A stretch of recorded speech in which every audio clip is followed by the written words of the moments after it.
Hello friends, welcome back once again to our series of sessions on Word Power Made Easy by Norman Lewis.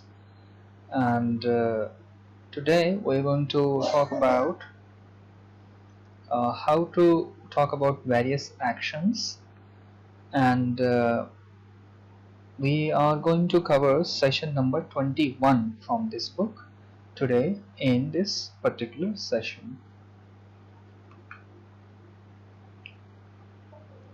So what you have actually in your session number 20, it's like in session number 20 you have all these words just at a glance, and just a basic explanation or basic concept is given there. Then in the next sessions like 21, 22 and 23, these words are once again analyzed in terms of their roots, prefixes and suffixes, and then few more words concerning to those roots are discussed separately. So what we are going to do, we are going to skip this particular session number 20, which contains a brief discussion or brief explanation of all these words, and we're going to skip that, and we are directly going to jump to session number 20, which is the explanation and analysis of these two words, disparage and equivocate, and we will see the roots which are hidden there in these words, and then we will discuss some more words also related to those roots. Okay, so we are skipping session number 20, and today we are going to do 21st, and then we will do 22 and 23, which will contain step by step these words, their roots and some other related words. Okay, so today we discuss disparage and equivocate. Now first root that we have is par. Okay, it's a Latin root, and this simply means that if two things are at par, so they are equal in some respect. So par, it has the sense of equality of certain level, right? So par is simply equal, you can remember like that. Now the first word is disparage, right? Now dis is some kind of negation, okay, and parage. Now there is let's say a particular level which you can call as normal level, or this you can say is at par. Now something can be above par, something can be below par. Now we all human beings have certain character or certain status and certain dignity, value, importance, which you can say is at the normal level. Now when we disparage somebody, we belittle them, we bring down their importance, we criticize them heavily, and we also can say that we malign them or we malign their status. So if you disparage somebody, you belittle that person, you bring that person below his par dignity, you can say. Okay, so this is how we use this word disparage. It's a verb. Okay, there can be disparaging remarks also, so in that sense disparaging is used as an adjective.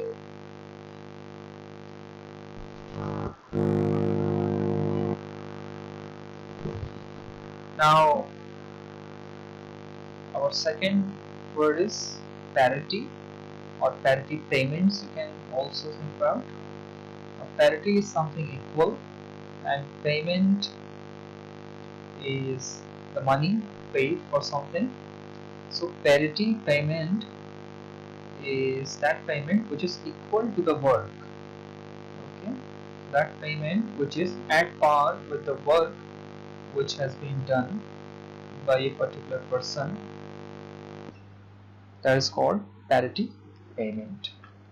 Okay, so from this parity we have, and parity can be used separately also as a different word. So parity, if two things are equal in many respects, they have equal features, then they are said to be in parity. Or simply we say that these two things are in pair. As you can see, these two, shocks, so they form a pair because they are equal in most of the respect, right? So these two things are similar or at par. So parity. The opposite can be disparity. So if there is difference between two things, then there is disparity between those two things. Okay, disparity is the opposite of parity. Then we have disparate. Now this one is a bit slightly different from disparity, which we just discussed. Now disparate can be like some people or something, or it can also be some opinion. So those who are disparate people, disparate things, or disparate opinions, so there is complete difference, complete difference,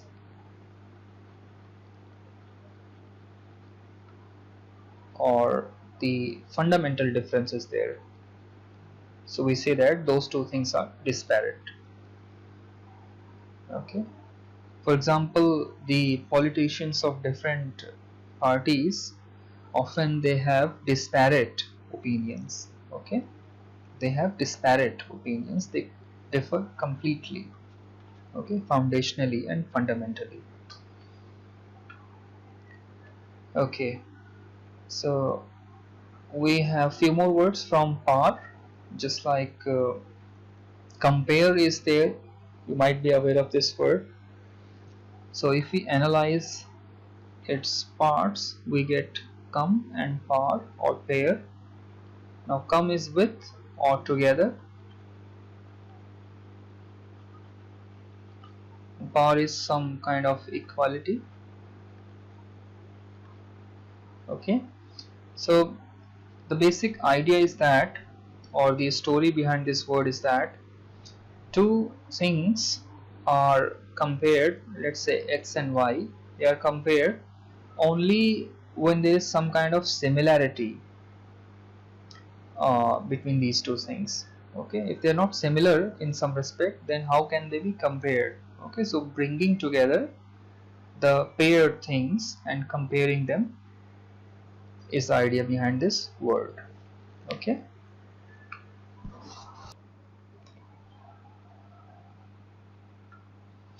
now there is another word which is called pair, and pair, as you can see here, that the root par is hidden there, and peer means those people who work at the same level in a particular organization.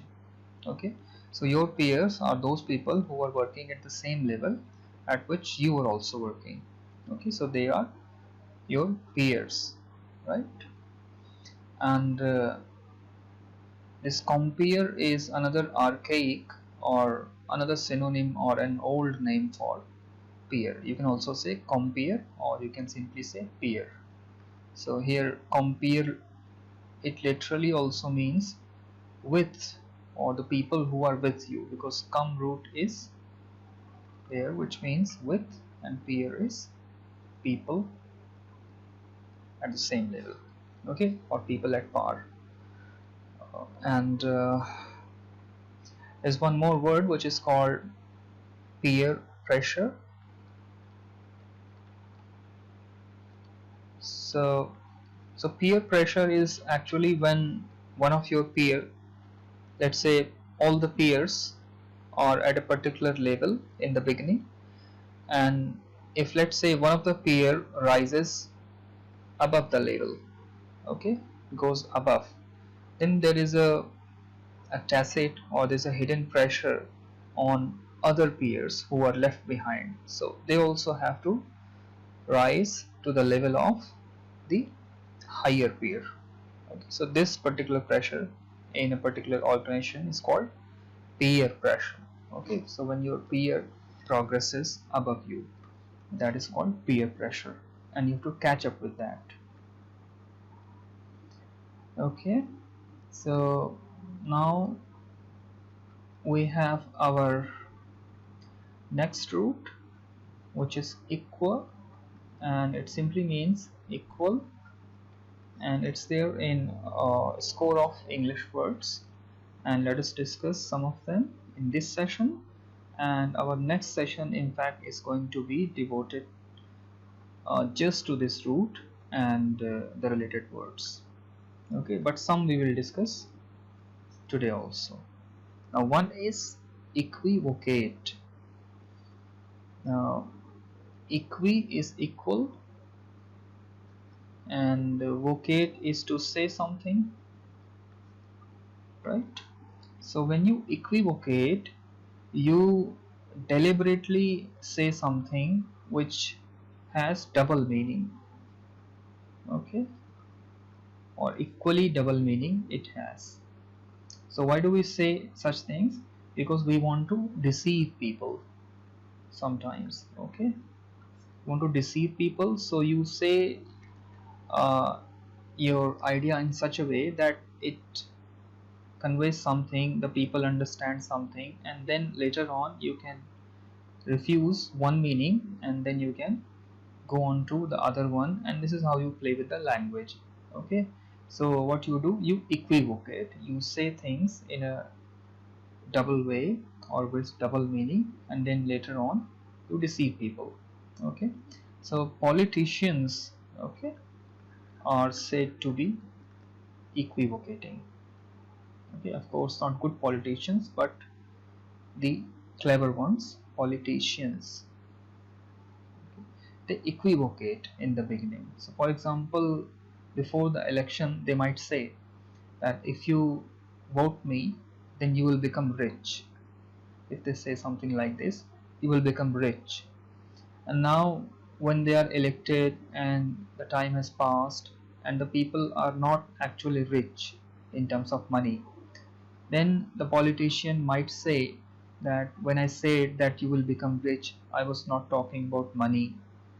Maybe I was saying that you will become rich in terms of some other things like patience.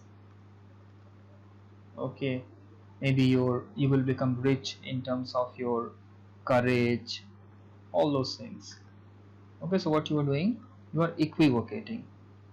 Okay, you are differing from your original expression in a different way, right? So this is the idea behind equivocation. And one similar term is there which is called ambiguous. This also means, it literally means a particular expression which has double meaning. Equivocation also has double meaning. Ambiguous things also has they also have double meaning. But the difference is that ambiguous or ambiguity is not done intentionally. It's not done deliberately. It's a mistake done unintentionally. So generally in your writing or in your speech, you may make this mistake. So for example, if I say that John and uh, Ben are uh, brothers, okay, and if I say in the next sentence that he goes to the market, then if you see, he here is ambiguous because he can refer to John also, it can refer to Ben also, and we are not clear about that. So he is carrying double meaning with it. It can refer to John also, it can refer to Ben also, and definitely when the speaker is saying he goes to the goes to the market, then the speaker knows what he means by he, whether John or Ben, but the listener is confused because he is ambiguous, it carries double meaning. So such kind of mistakes are done unintentionally. Okay, ambiguity or ambiguousness, different forms are there. Another similar phrase or idea is there, which is called double entendre, and this comes from the French language. Now double entendre, this also literally means double meaning, and this also uh, can be used in any context which, or in any phrase which has two meanings. But one special use is there, and often when double entendre is there, one meaning is the literal meaning.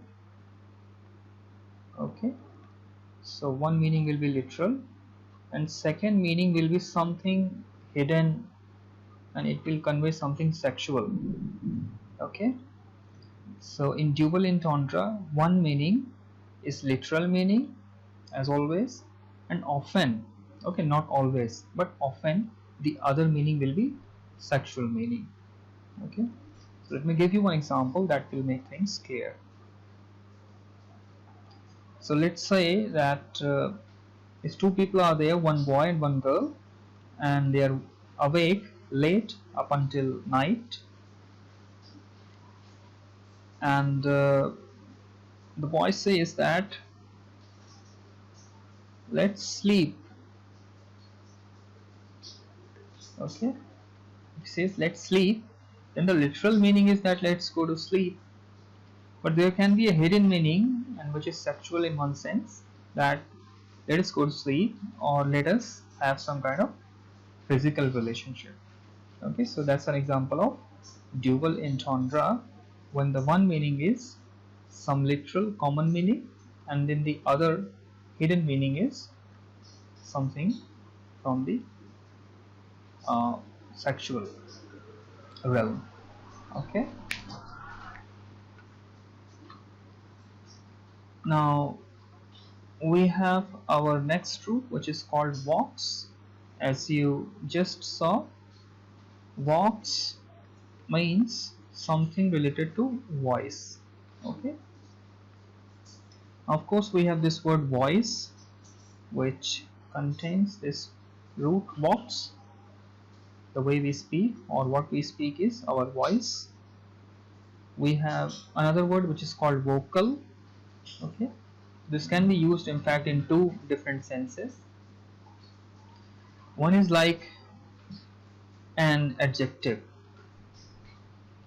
okay, or in the sense that when we say that somebody is a vocal person, then he speaks very well. Okay, vocal person speaks very well. And now vocal can be related to voice also, so this one is an adjective.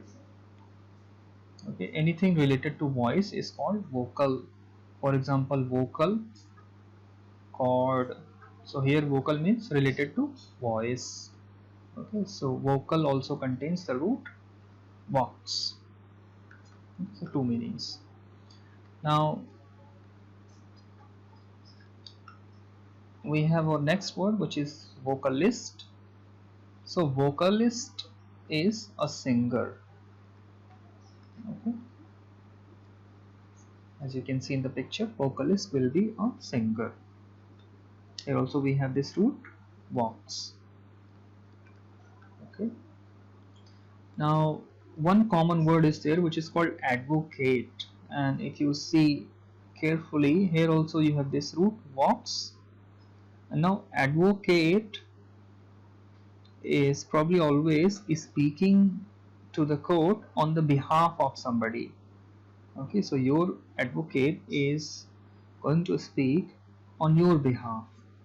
Okay, so that is why this vox root is there in the word advocate. Okay, now another important and very common word is convocation. Now see, here we have con, which is with or together, and vocation or related to walk, what we have? To call. Vocation is to call somebody. Okay, again from the root walks. So what happens in the universities or institutes or colleges?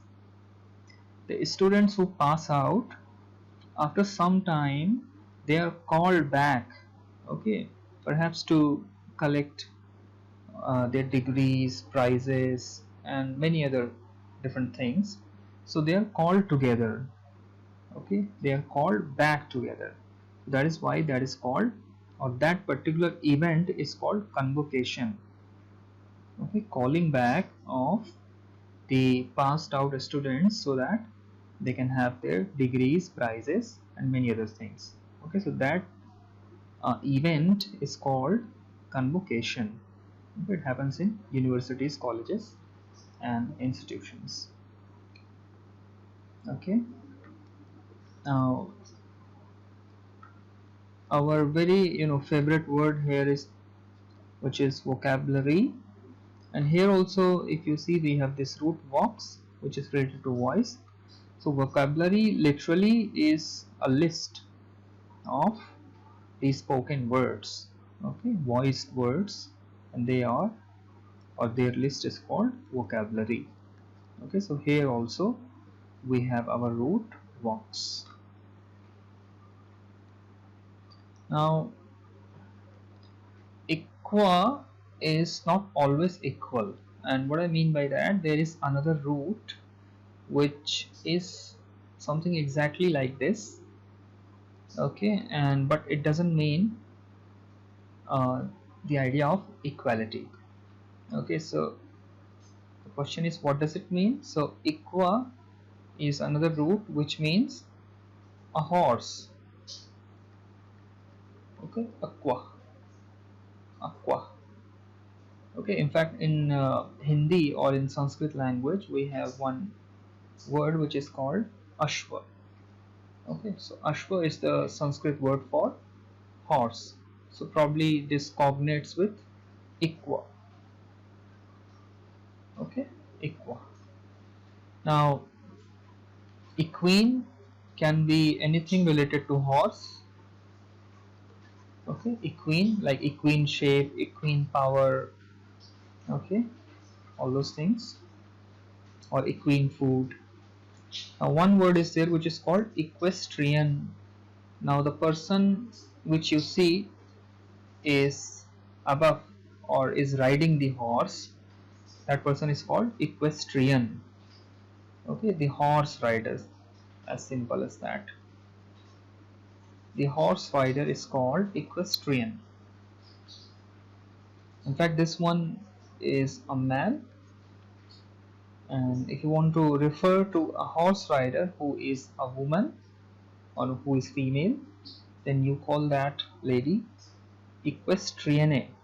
Okay, so this particular variation is there. So both of them mean horse rider.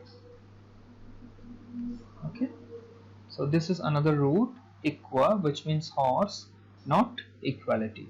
So this must be separated from equa, which means equality.